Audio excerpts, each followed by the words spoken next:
Oke, sebelumnya marilah kita melakukan penghormatan kepada Buddha.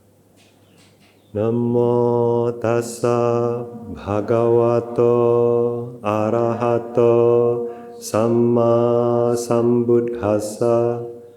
Namo tassa bhagavato arahato samma sambuddhassa. Namo tassa bhagavato arahato samma sambuddhassa.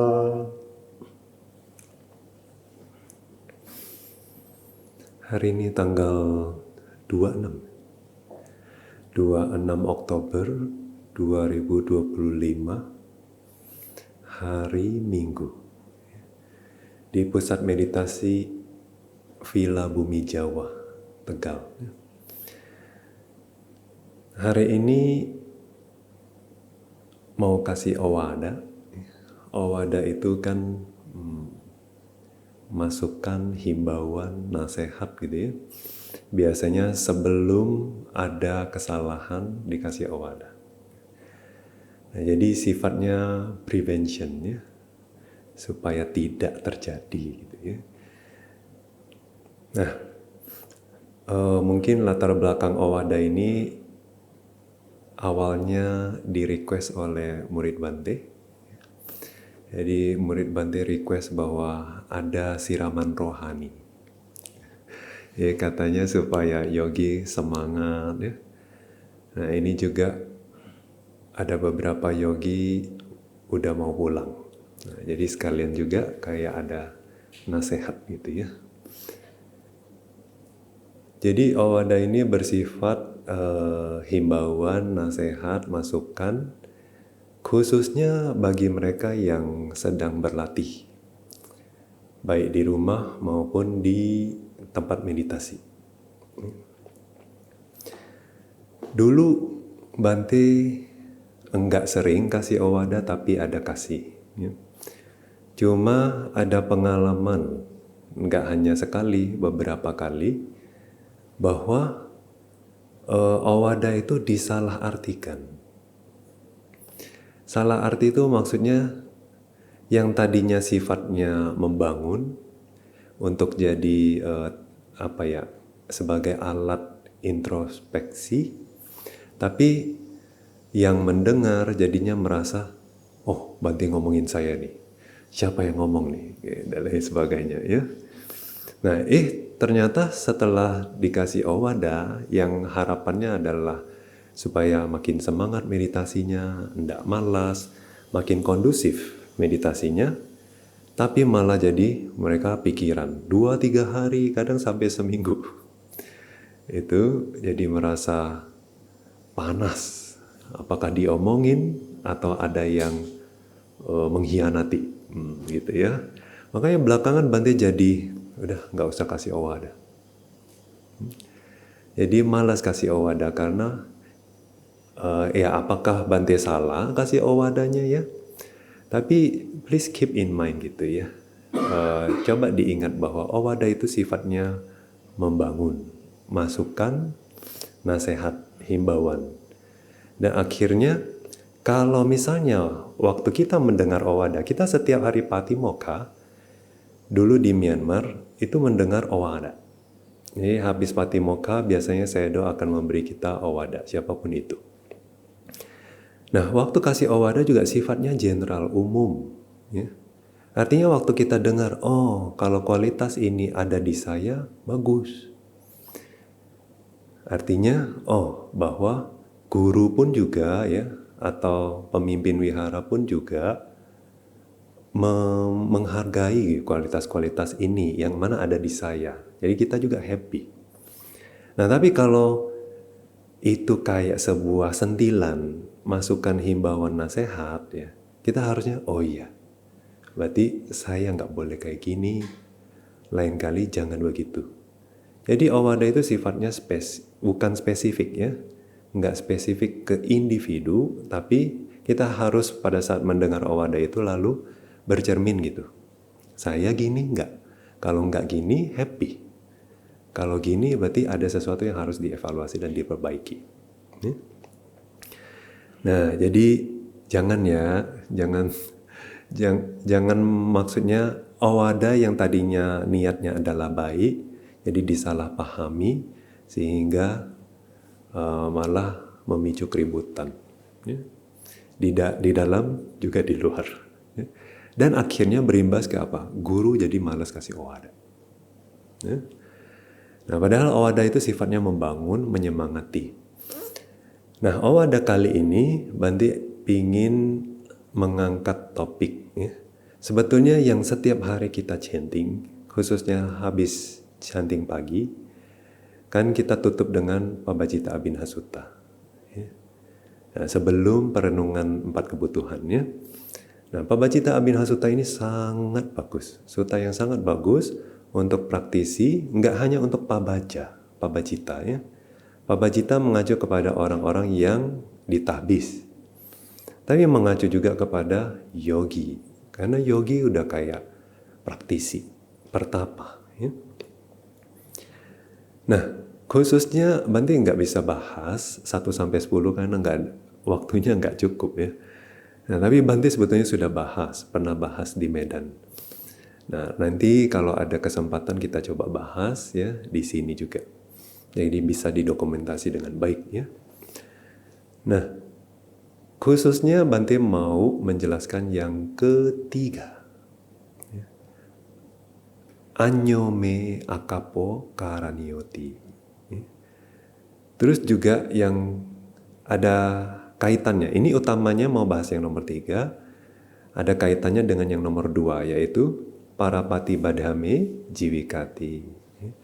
Yang kedua artinya apa? Parapati Badhame Jiwikati artinya hidup saya itu bergantung sama orang lain. Kita tidak bisa hidup sendiri. Khususnya kita pertapa samana seperti ini ya, hidup kita itu bergantung pada banyak orang. Ya. Setiap hari kan makanan siapa yang masak? Ada pekerja yang masak.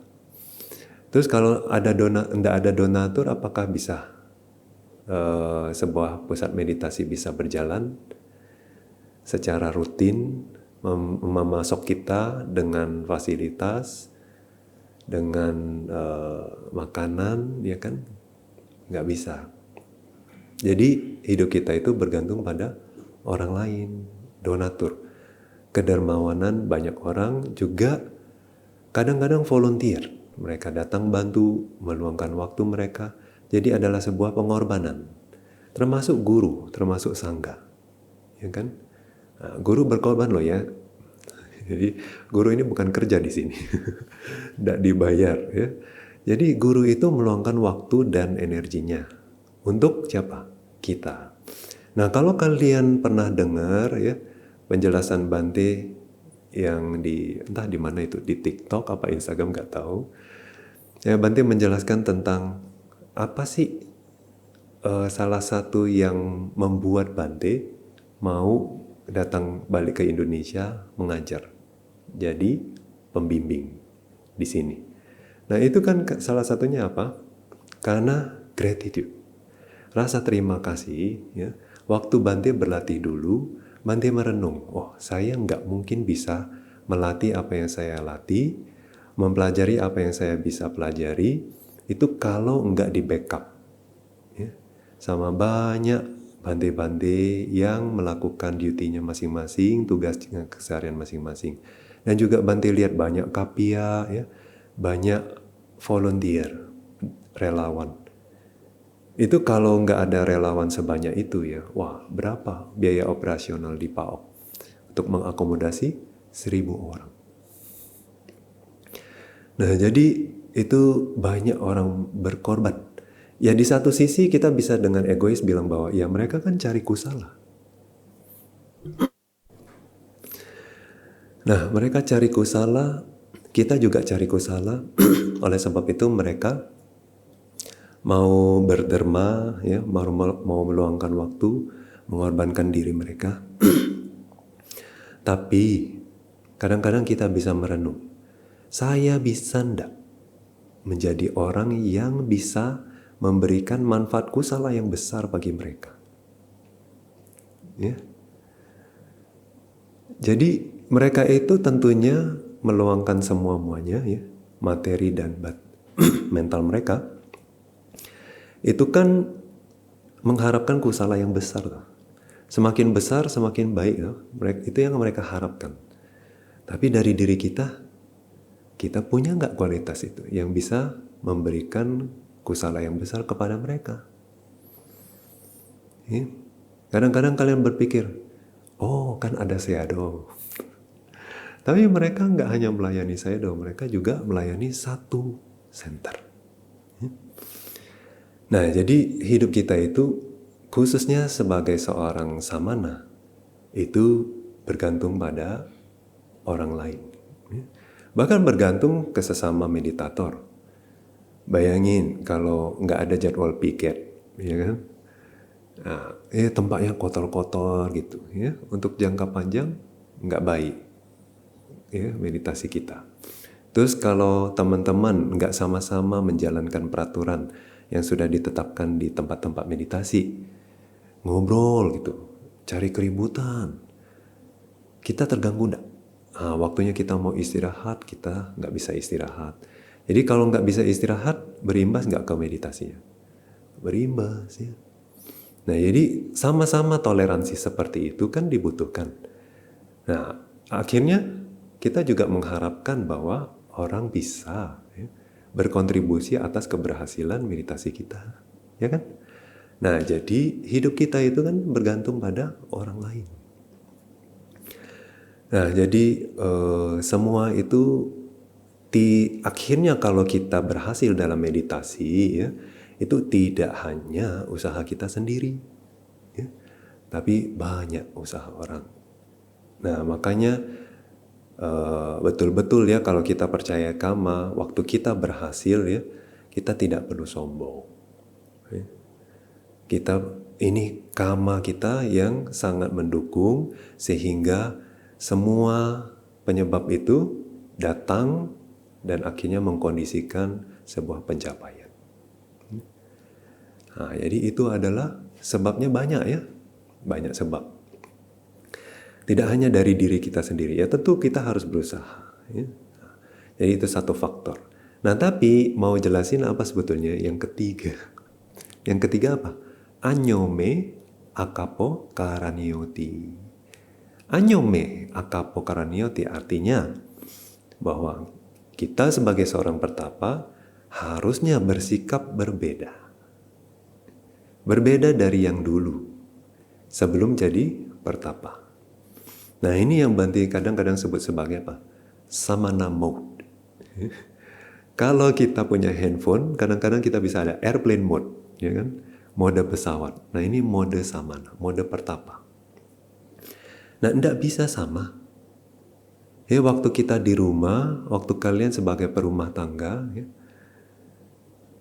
di dalam rumah kejatuhan tangga, ya. Jadi perumah tangga itu kan beda lagi sikapnya, ya. Tapi kalau kita sudah jadi seorang pertapa, harus berbeda sikapnya. Nah, Bhante tidak jauh-jauh deh, ya. Yang seminggu sekali minimal kita baca apa? Metta Sutta atau Karanya Metta Sutta. Nah, di paragraf pertama ya bilang, itu semua kualitas itu ya kita seumur hidup berusaha jalanin pun belum tentu bisa terkembangkan loh. Ingat syair pertama Metta Sutta? Jadi sebetulnya chanting itu kalau dibilang penting mana artinya sama chantingnya ya penting artinya, maknanya lebih penting ya. Dari maknanya itu kita bisa mengembangkan ya, kualitas-kualitas yang Buddha ajarkan di sutta-sutta tersebut ya. Dan juga kita bisa makin bijak melihat dunia itu dengan berbeda kalau kita tahu maknanya. Nah, syair pertama dibilang apa? Sakko ujuca suhujuca suwacoca sa mudu anatimani. Ya. Sakko mampu. Mampu di sini ya perlu ada usaha ya. Untuk bisa mampu harus berusaha. Untuk bisa terampil harus berusaha di awal ya. Tapi Di sini juga dibilang bahwa di syair pertama itu ya, bagi mereka yang ingin merasakan kedamaian nibbana, ya, atau yang ingin mencapai nibbana, dengan kata lain, mereka perlu punya kualitas-kualitas ini. Jadi kualitas ini tidak hanya untuk mengembangkan metta aja ya, nah, tapi juga untuk kalau bagi mereka yang ingin menuju nibbana. Jadi dibilang bahwa Sako mampu mengusahakan ini, ya, mampu mengembangkan kualitas-kualitas batin tentunya. Ya. Uju itu sering diterjemahkan sebagai lurus. Terus tapi kadang lurus itu membingungkan. Ya. Nah, tapi Bhante bilang apa? Simple, sederhana. Kalau orang yang cara berpikirnya simple, ya, lurus, itu tidak suka apa? Berdrama-drama, ya kan? Tidak suka yang berkelok-kelok. Ngomong bukan berarti kalau orangnya kasar ya ngomong dengan kasar, bukan ya. Katanya apa adanya jadinya ya kasar-kasar loh gitu ya, bukan begitu ya. Tapi dia jujur, ya, lurus dia. Ya misalnya enggak ya enggak, iya ya iya gitu. Enggak tahu ya enggak tahu. Jadi enggak mengusahakan sesuatu supaya tampak baik atau disukai dan lain sebagainya. Nah jadi itu uju dan suhuju, dua-duanya sama-sama jujur, sama-sama simple. Cara berpikirnya simple. Nah kalau uju itu katanya dari ucapan dan perbuatan. Nah, terus kalau yang suhuju itu dari pikiran. Ya, ada orang ya, wah dari ucapan dan perbuatannya tuh kayaknya sangat baik gitu ya, tapi ternyata wah banyak intrik. Ya. Di dalam batinnya itu banyak siasat, picik, licik. Ya. Nah jadi dia simple ya. Juga jadinya gaya hidupnya simple, nggak suka yang ribet-ribet. Nah, banyak bantal. Contohnya ya, nih, banyak pernak-pernik sana sini ya. Nah, terus di kamar banyak barangnya. Nah nanti berimbas ya, ada beberapa lagi kualitas yang lain semua sama. Nah itu kalau banyak barang apa yang terjadi? Ya ruwet cara berpikirnya ya enggak. Nah, terus ya nanti berasa waktu mau pindahan, ya kan? Nah ada satu wihara ya, setiap 6 bulan itu samananya harus pindah kuti. Mau kita terapin gitu? Sebulan sekali ya. Supaya ketahuan gitu. Wah banyak barang itu menderita. Jadi waktu pindahan harus bawa sendiri, nggak boleh dibantu ya. Nah gitu. Jadi baru ketahuan, oh banyak barangnya ya. Barang itu semua harus dijaga ya. Perlu dicek expired kapan ya enggak. Nah, terus kalau baju banyak apa yang terjadi? Harus sering cuci, kalau enggak apa? Buluk, ya kan? Harus jaga ini dan itu, banyak urusan. Jadi kalau banyak urusan gitu, meditasi enak enggak? Enggak, bentar-bentar, aduh ini, mau kapi ini, mau kapi itu, betul enggak? Mau kapi kapur barus, mau kapi pengering, mau kapi hair dryer, dan lain sebagainya. Ya, nah, supaya untuk demi jaga itu aja. Ya. Nah, jadi kalau simple itu pasti sangat kondusif untuk berlatih. Semakin simple, semakin bagus. Nah, coba kita lihat Bhante-Bhante yang di hutan. Ya, mana bawa vacuum cleaner? Mana bawa pelembut? Nggak ada. Udah bagus ada deterjen, ya kan? Kemana-mana nggak ada ya, banyak barang coba. Nah, jadi seperti itu modenya.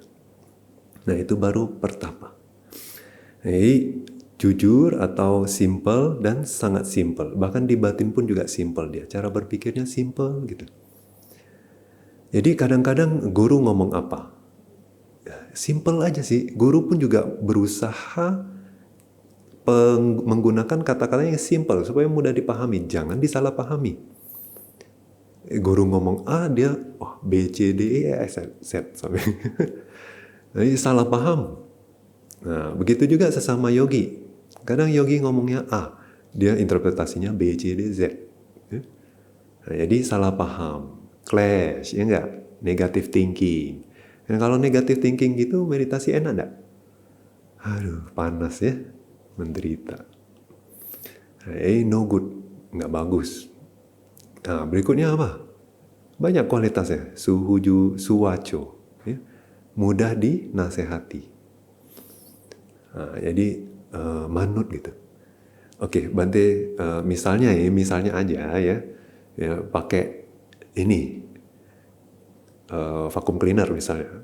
Udah vakum, aduh kurang basah, kurang bersih, aduh, banyak ya. Nah, kayak gitu akhirnya apa? Waktu meditasi banyak pikiran.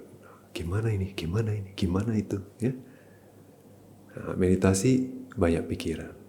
Akhirnya burnout, capek sendiri ya. Seharian udah 1 sesi, 2 sesi, 3 sesi pun nggak settle batinnya. Betul?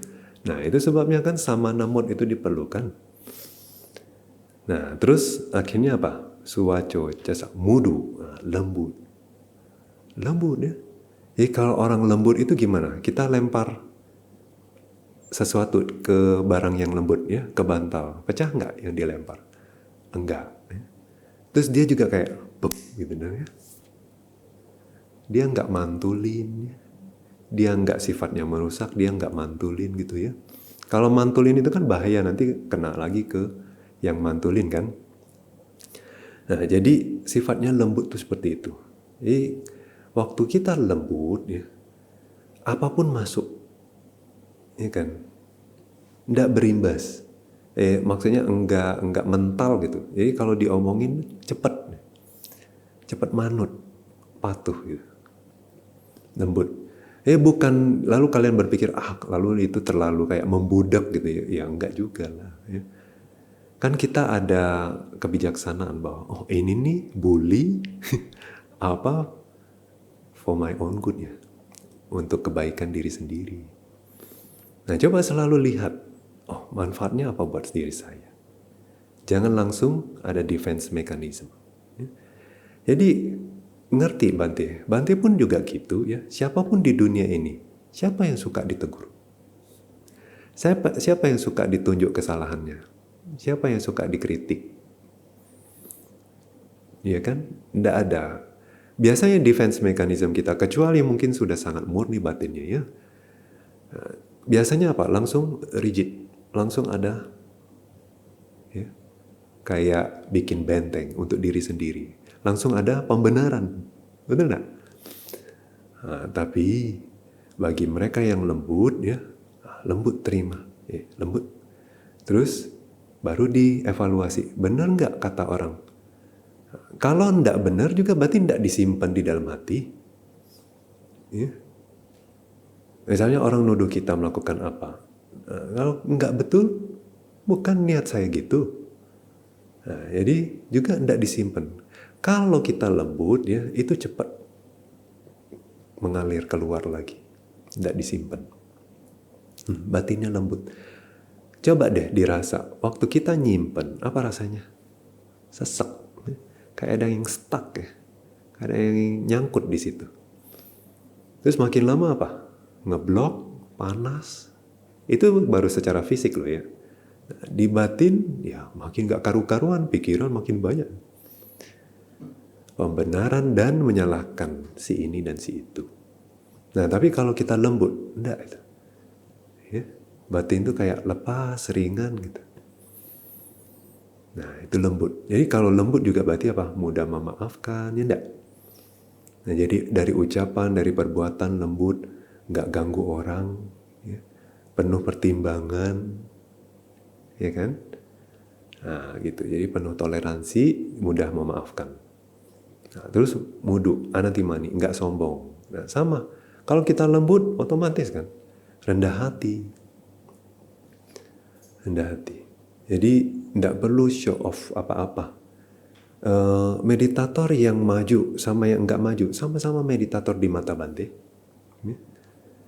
Ya harapan tentu ke semua yogi ada nggak? Ada. Masa ada guru yang nggak mau muridnya berhasil? Mana ada? Kalau gitu nggak usah jadi guru lah. Ya kan? Nah, tentunya ada. Mau dari 0, 1, 2, atau udah sampai 10, semuanya kan diharapkan kemajuannya. Ya kan? Oleh sebab itu, dibimbing, diarahkan. Kadang-kadang diingatkan. Nah, itu wajar. Nah, tapi dari sisi si penerima wejangan, nasihat, masukan, bimbingan gitu ya, kita harus rendah hati. Ke sesama yogi pun juga. Ya. Dan itu mudah sekali loh terlihat ya, perihal kesombongan itu. Ego mudah sekali terlihat. Karena sifatnya apa? Ya, besar. Kelihatannya besar. Tinggi. Ya. Nah, jadi orang mudah lihat sesuatu yang tinggi dan besar kan mudah lihat orang, ya. Mudah mencolok ya, mencolok. Ya, nggak cuma satu orang yang lihat dia, semua orang bisa lihat. Nah, oleh sebab itu, sebagai seorang pertapa yang mana prioritasnya adalah mengembangkan kualitas batin, ini adalah sesuatu yang memalukan. Malu dong, sombong. Semakin berlatih harusnya semakin rendah hati. Ya. Bukan berarti saya harusnya lebih diprioritaskan daripada yang lain. Tidak. Semuanya punya hak yang sama. Ya, gitu. Jadi semua punya kesempatan untuk meditasi yang sama. Ya. Semuanya sama di mata guru. Nah, terus anatimani, santusako, ya. Santosa, peaceful, damai batinnya. Ya, nah, coba berusaha untuk menjaga kedamaian itu. Jadi katakanlah misalnya belum bisa ditunjuk, maksudnya belum bisa damai di batin, setidaknya penampakannya itu damai, ya enggak? Kalau misalnya umat dari luar ngeliat ini, gerasa gerusu ini kepo kali misalnya ya, seorang yogi tapi banyak terlibat sana sini gitu. Gimana? Kita kan juga umat awam dulu pernah kan? Kita kan juga umat awam dulu. Waktu kita datang ke wihara ngelihat meditator atau ngelihat biku dan orang samana gitu ya, biku, sele, samanera, kayak gitu, apa yang terjadi dengan batin? Nah, begitu juga yang terjadi dengan batin orang lain. Orang jadi apa? Sadar drop. Meditator kayak begini. Kalau yang kayak begitu apa? Berusaha nanti anak-anaknya suruh meditasi, suami suruh meditasi, orang tua suruh meditasi. Enggak, orang udah trauma, ya kan? Nah, jangan. Sebagaimana kita nggak mau melihat hal yang seperti itu, ya jangan buat orang berbuat seperti itu. Nah, jadi terus santusako, subaro. Subaro mudah disokong, ya? Mudah disokong.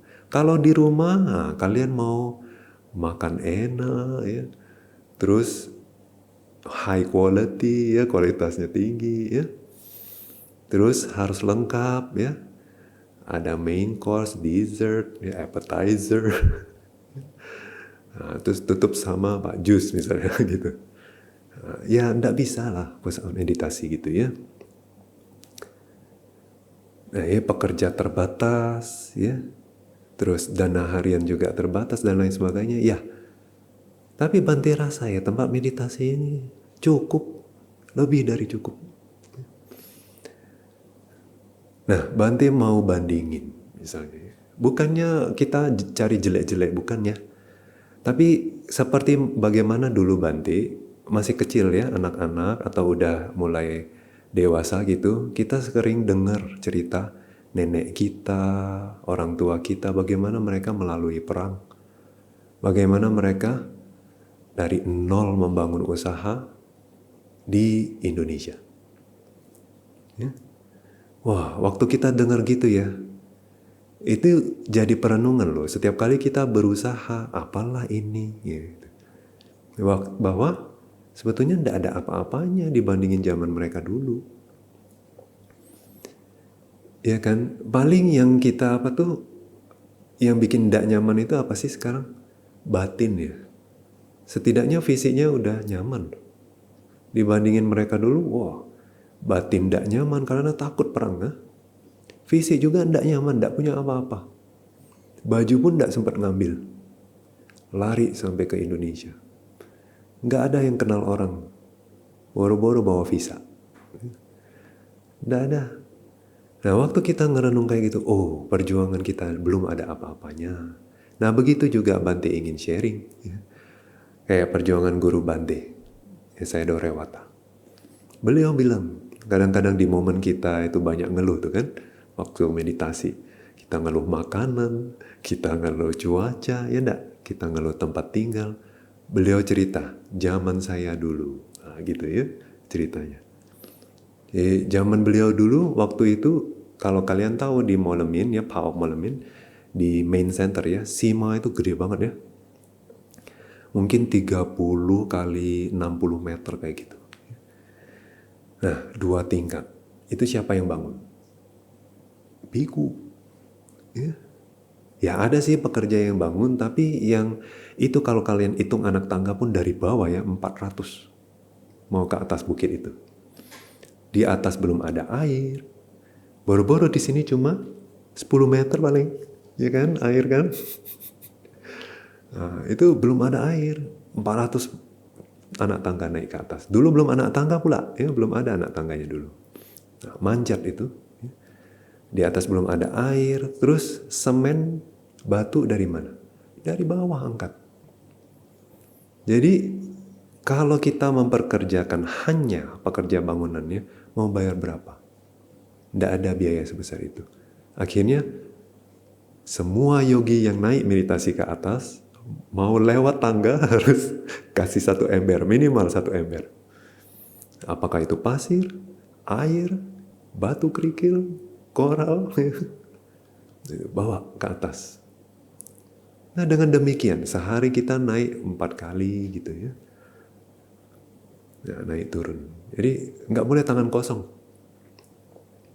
Nah, di atas nggak ada air. Nah, gimana? Ambil air untuk toilet, untuk bangunan. Nah, terus di dalam juga bukannya mereka itu kayak zaman sekarang udah ada molen gitu ya. Terus tinggal pakai corong gitu, nggak bisa. Itu tangan ke tangan, tangan ke tangan, tangan ke tangan. Makanya jadi perenungan gitu. Kadang sampai lecet habis loh.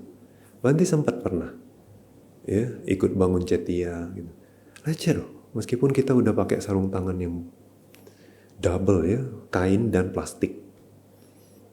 Tapi ember itu kan pasir-pasir. Ya berdarah-darah. Nah, jadinya waktu kita meditasi tenang di situ, ini sebuah perenungan bahwa tempat ini dibangun dari darah, keringat para biku, sayele, kapia, yogi, donatur. Kalau gitu, berani malas. Mana berani malas. Ngantuk pun juga. Supaya tidak jatuh badannya. Ya, nah jadi kayak gitu. Terus makan paginya apa? Cuma bubur. Bubur putih aja. Plus rebusan kacang gepeng. Kalau kalian pernah ke Myanmar itu menu pagi, setiap pagi ada. Ya. Tapi kalau zaman sekarang enggak, itu yang utama, bukan utama itu ya, pasti ada punya. Tapi yang lain juga ada, banyak donatur sekarang. Kalau dulu enggak, setiap pagi cuma makan bubur putih sama kacang gepeng rebus. Enggak berharap ada pasta, nasi goreng, bihun goreng, enggak ada ya. Nah, jadi, tapi meskipun kayak gitu, saya udah bilang apa? Ada aja yang improve. Jam meditasi tidak banyak karena kerja kan. Tapi ada aja yang akhirnya berhasil punya konsentrasi dan jalan. Tapi ada yang setelah sima sudah selesai, baru ada yang meditasinya maju. Jadi beda-beda. Nah, terus kalau kita tarik lebih awal lagi ya, ini Sayadaw Candima cerita. Berarti bukan zamannya Sayadaw Rewata, lebih awal lagi. Itu apa? Upper monastery, wihara atas, belum ada. Dulu cuma hutan bambu. Kalau bikin juga kuti-kuti bambu gitu. Ya, di dalam hutan. Toilet di mana? Di luar, jeng. Mana ada di dalam toilet. Ya. Bahkan kutinya dicat pakai apa? Oli. Kenapa dicat pakai oli bekas? Supaya ndak rayap. Supaya hewan-hewan melata itu ndak suka deket. Tapi oli bisa kering nggak? Kering. Kalau udah kering masuk nggak? Masuk. Terus gimana? Ya ulangin lo prosedurnya dari awal. Dicat lagi pakai oli. Bau ndak? Masa wangi? Nggak ada yang bilang wangi. Tapi that's how we survive. Mereka, ya. Dan waktu zaman kita masih ada itu kuti oli, masih ada. Nah, kayu. Ya. Nah, terus mereka setiap pagi, kalau kalian tahu ya, itu jalan ke Lower Monastery. Jauh kan? Nah, itu untuk apa? Pindah cara pagi. Tapi apa langsung dapat makan di Lower Monastery? Enggak. Pindah cara keluar ke desa. Setiap pagi, subuh. Jalan tuh dari atas bukit, Upper Monastery, turun sampai ke desa. Setiap pagi. Hanya untuk menerima bubur putih. Nah, terus latih di Lower Monastery sampai apa? Sampai malam jam 8 setengah 9 gitu, karena setiap hari Dhamma Talk saya. Baru apa tinggal di situ? Enggak, balik lagi ke Upper Monastery. Malam-malam jalan lagi, masuk hutan. Nah, besok subuh udah keluar lagi. Kayak gitu. Ya.